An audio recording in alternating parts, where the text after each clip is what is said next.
answer this kind of question? Newton-Raphson method? Oh my god.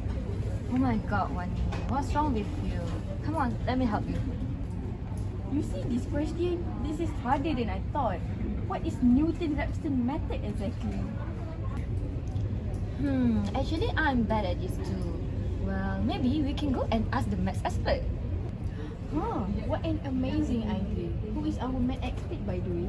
Do you know Prof Yati? Prof Yati? Yes, Prof Yati. Alright, so the question asks us to find whether our function here is fx equals to x cubed, plus x minus 6 has a root between 1 and 2 or not. So we let x equals to 1 and x equals to 2.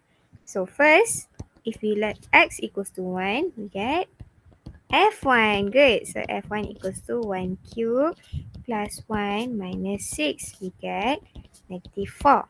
So negative 4 is less than 0. So after we let f1, we let f2. Alright. So f2 is equals to 2 cubed plus 2 minus 6. We get 4. Okay, good. So 4 is more than 0. Okay, so since our F1 here and our F2 here has different signs, you see, F1 we got negative number, F2 we got positive number. So this function, our function, which is x cubed plus x minus 6, has a root between 1 and 2.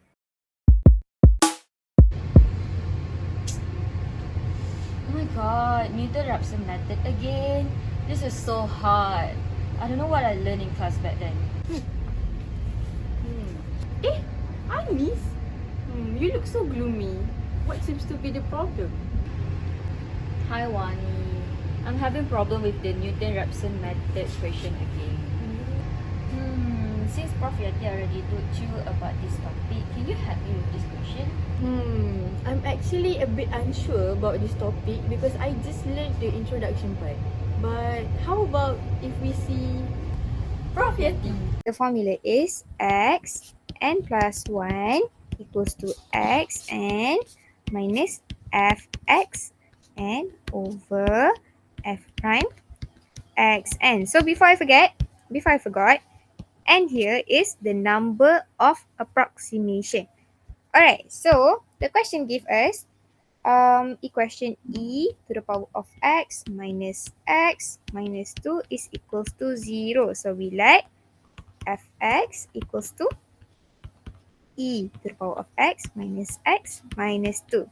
Okay, so if we have fx, we don't have f prime x. So we have to differentiate this function. So if we differentiate fx, we got f prime x equals to e to the power of x minus 1. Okay. So the question already said our first approximation. So I said earlier, n is the number of approximation. So if our first approximation is x1 equals to 1, since the question already said our first approximation to be 1, 2 n plus 1.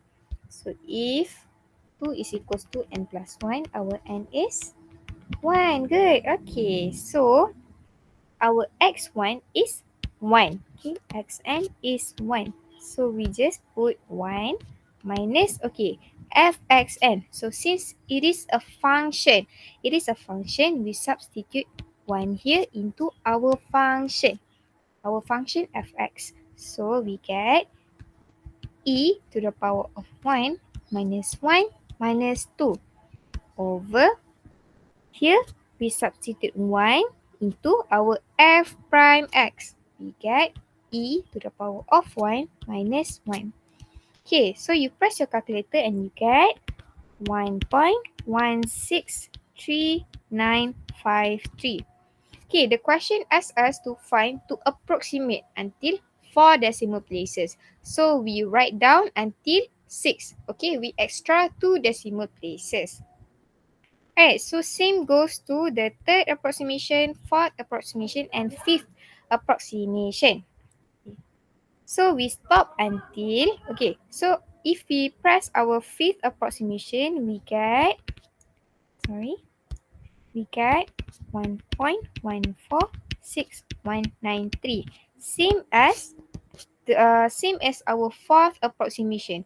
So we already have the same thing. Okay, we stop until there.